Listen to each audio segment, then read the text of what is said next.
मी आपल्याला त्याचं उदाहरण सांगतो. तुकोबारायांच्या शब्दातून बोलतो, मला लांबवायचं नाहीये. देवाची द्वारी तेवढाच विषय आहे माझा.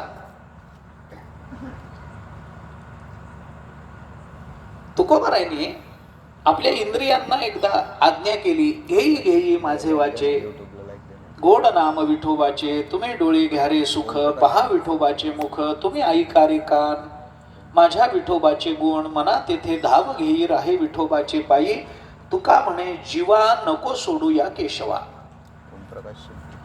घेई घेई माझे वाचे.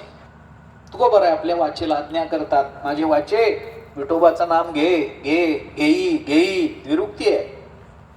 गोड नाम विठोबाचे, घेई घेई घे. आपल्या वाणीला जबरदस्तीनं भगवंताच्या नामाकडे प्रवृत्त ज्या वेळेला करावं लागतं, त्या वेळेला जबरदस्तीनं प्रवृत्त झाल्यामुळे आपली वाणी जे भगवंताचं नाम घेते तिथं नाम साधन असतं. आणि माझी मज झाली अनावर वाचा, छंद या नामाचा घेतला से, इथं नाम हे साध्य ठरतं. कारण प्रयत्ना व्यतिरिक्त, प्रयत्नाशिवाय ते मुखातून व्यक्त होत आहे. तिथं नाम साध्य आहे. कोणताही संकल्प न करता, कोणतीही जबरदस्ती न करता, किंबहुना आपली परवानगी न घेता भगवंताचं नाम आपल्या मुखातून व्यक्त होणं, अशी अवस्था येणं हीच जीवनाची धन्यता आहे. ऐका,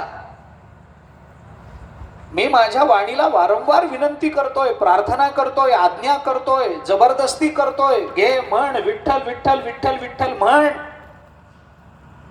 आणि मग अशी जबरदस्ती करता करता त्या वाणीला अशी सवय लागावी की मी सहज